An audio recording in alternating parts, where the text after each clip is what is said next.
Decía Benjamin Franklin que lo único inevitable en la vida son la muerte y los impuestos. Y bueno, abro la conversación con Cristian Montaño, socio director de la firma AJM, Tax Attorneys, firma especializada en impuestos precisamente y en consultoría fiscal. Cristian, te saludamos con afecto, muy buenos días. Buenos días, Víctor, buenos días a tu auditorio, buenos días, Jimena. Cristian, ayúdanos a entender un poquito este contexto, danos el contexto de estas nuevas regulaciones que se pretenden por parte del gobierno federal. ¿Justas o injustas, o no se puede hablar de justicia cuando se habla de impuestos? Entre justas o justas, yo diría peligrosas, muy peligrosas. Peligrosas. Mira, el derecho a la inviolabilidad del domicilio es un derecho constitucional. A que las autoridades no puedan invadir o entrar a nuestro domicilio. Este derecho solo supone dos excepciones: las órdenes de cateo en materia penal y las visitas domiciliarias en materia fiscal. Es decir, ya se permitía a la autoridad violentar un derecho constitucional de inviolabilidad de domicilio para efectos de entrar a nuestros domicilios y buscar la comprobación de nuestras obligaciones fiscales. Con esta reforma lo que le están permitiendo, además de poderse meter a nuestro domicilio, es poder documentar de una manera distinta, es decir, videograbar, filmar, fotografiar pertenencias personales y digo que peligrosa porque lamentablemente los funcionarios que desarrollan las visitas domiciliarias con el SAT suelen ser, digamos, bastante autoritarios, utilizan el poder de manera inadecuada. Ahora les estarías posibilitando de una manera distinta la posibilidad, el uso o el abuso de sus facultades. Si quieres apuntar un poquito más en ese tema. Me recuerdas un poquito a esos recaudadores de rentas de la Edad Media, ¿no? Que eran temidos porque llegaban y sin pedir más se llevaban la parte que decían le correspondía al rey por derecho, ¿no? Un poquito en ese tono, ¿no? Claro, tal vez esté exagerando, pero me evocas esa imagen, Cristian. Y es una imagen que tiene mucho contexto en la actualidad. El artículo 68 del Código Fiscal de la Federación, ese no fue modificado o no está siendo modificado en esta propuesta de reforma, ya establecía que los actos de las autoridades se presumen válidos. Nada más por ser un acto de autoridad. Corresponde siempre al contribuyente probar que lo que está haciendo la autoridad es incorrecto o que no se desarrolló de la manera en la que lo está asentando. Con base en esta facultad, los auditores fiscales suelen hacer o documentar situaciones que de repente no acontecen en la realidad. Por ejemplo, ellos tienen que llegar a una hora indicada en un citatorio previo cuando el contribuyente no se encontraba en su domicilio. De repente llegan 2 o 3 horas después y ellos asientan en el acta de la visita domiciliaria que llegaron en punto de la hora.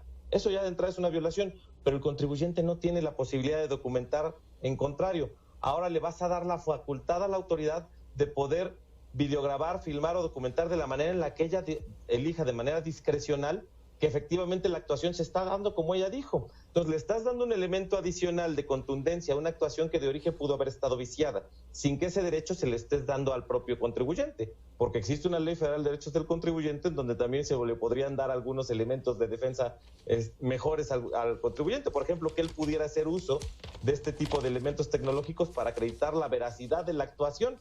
Esa posibilidad no se la das. Hay una reforma que también se está planteando en donde si el contribuyente se niega a firmar no afecte la validez del acta. Entonces de repente tú tienes como contribuyente enfrente de ti un acta que está plasmada de irregularidades, quieres asentarlo, no se te permite y además ahora va a tener validez aunque tú no hayas firmado porque estabas en desacuerdo con el contenido. Entonces la realidad es que las reformas que se proponen no nada más pasan a ser preocupantes, pasan a ser peligrosas en manos de quién las vayan a tener, de los propios funcionarios del SAT. Dependerá entonces de su calidad moral para que efectivamente puedan convertirse en una herramienta anticorrupción y en una herramienta de abuso de poder. Caray, sí me asustas, Cristian, con esto que me comentas, porque estar atenidos a la calidad moral de un extraño, de un funcionario, que si está de buen humor o está de mal humor o lo trató mal su esposa esa mañana, vaya contra ti con toda la hazaña posible y tú no te puedas ni defender tantito. Ahora, yo te pregunto en este tono también, Cristian, ¿esto es exclusivo para las empresas, para quien tiene un negocio, o también afecta a las personas en lo particular?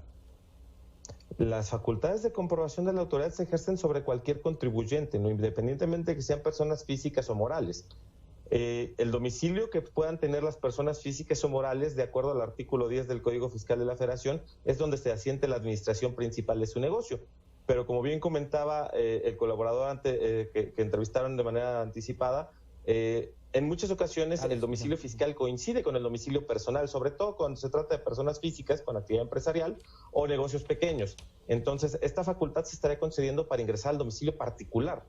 Hay que además apuntar que el propio Código Fiscal de la Federación establece que cuando el domicilio fiscal no haya sido actualizado, las autoridades fiscales podrán presumir como último domicilio fiscal el que ellas se encuentren.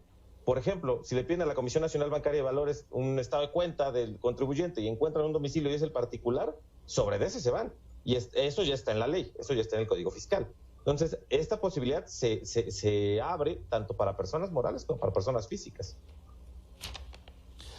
Cristian, ¿es un palo dado ya esto o todavía está sujeto a revisión y que quepa un poco la cordura en alguna parte y diga, a ver, esto va contra derechos humanos, derechos violatorios, derechos de los individuos?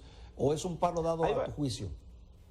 No, hay varias posibilidades todavía. La primera tendría que estar en la revisión que corresponde a la Cámara de Senadores, que es la que tendrá que, en su caso, revisar y modificar o aprobar este dictamen ya para efectos de que pudiera pasarse a publicación ante el Ejecutivo, y todavía los particulares tenemos la posibilidad de inconformarnos vía amparo contra leyes ante la Suprema Corte del Poder Judicial de la Federación, para efectos de establecer que estas normas pudieran llegar a ser violatorias, no nada más de los derechos humanos reconocidos en nuestra propia Constitución, sino en los tratados internacionales, porque nuestro régimen jurídico reconoce los tratados internacionales como obligatorios para nuestro país. Entonces, ¿todavía tenemos posibilidades de defensa? Sí. Lamentablemente las últimas experiencias con la Corte en materia de defensa de derechos humanos fiscales, derechos económicos, no han sido buenas, pero todavía tenemos posibilidades tanto en el Senado como contribuyentes también de manera posterior, y si es que es aprobado, ejercer nuestros derechos ante el Poder Judicial.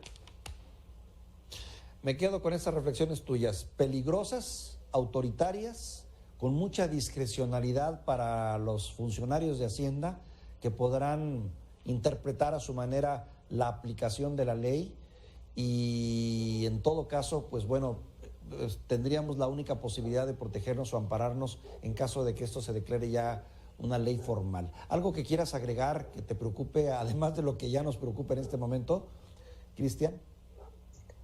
Ok, me gustaría agregar que, tenemos como contribuyentes elementos de defensa que son útiles. Tenemos medios de defensa como el recurso de revocación, como el juicio de nulidad, y como contribuyentes tenemos que estar informados. ¿Cuál es nuestra mejor defensa? La información. En el momento en el que el contribuyente está correctamente informado, se defiende mucho mejor en contra de actos de autoridad. Te agradecemos mucho, Cristian, esta reflexión, que hayas detenido tu automóvil para respondernos en estas dudas que teníamos. Estoy a sus órdenes. Muy buenos días a todos y a tu auditorio, perdón. Muchísimas gracias, Cristian Montaño, socio director de la firma AJM Tax Attorneys, especializados en el tema de los impuestos. Y vaya que nos deja inquietos, ¿no? Dice preocupante y pudiera ser hasta peligroso el poder que se tomara esta decisión de que tenga más injerencia la Secretaría de Hacienda en estos términos. Jimena.